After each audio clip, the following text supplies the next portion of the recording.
to show you how to take off this panel here for the clock and the vents on the 5th gen Prelude. Really, there's going to be some tabs underneath here that you got to kind of lift it, and then you got to pull it towards you. I've already taken this off before, so I don't have any clips, just to make it easier, and so I never break this or try to break it. So just showing you real quick, you just got to get something that could go in the crevice here.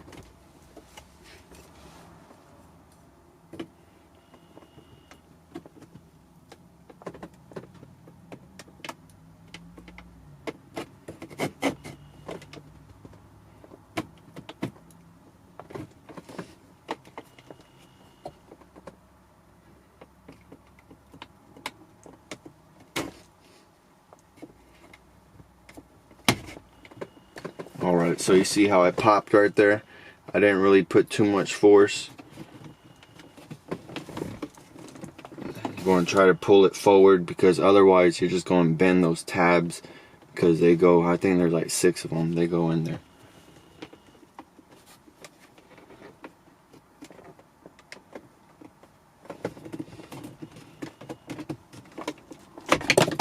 See, there it goes. Just make sure you don't put any unnecessary force. It should try to come off as easy as you can. So you push it forward. This one's still caught underneath.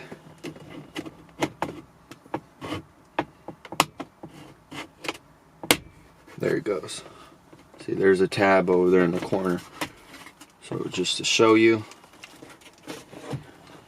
those tabs I was talking about, there's 3 of them. Take note of where the location is at, and as you saw, I had a little bit of trouble with that one right there.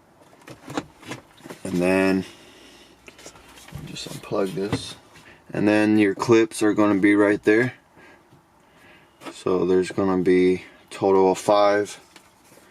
I have already broken one right here, taking off the other ones right there, and that's your clock and your hazard switch. And to put it on, of course optional if you want to put in the clips.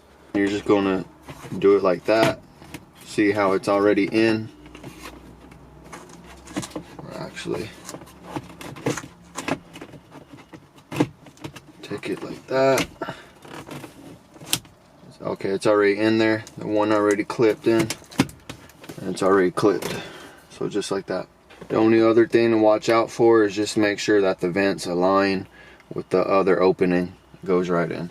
Now hopefully this video helped you guys out with taking off the dash panel for the 5th gen Prelude. Hopefully you're able to take it off successfully without breaking any of the clips or the panel. Let me know if you guys have any questions. Drop them down below. Give me a big thumbs up. Catch you guys on the next one.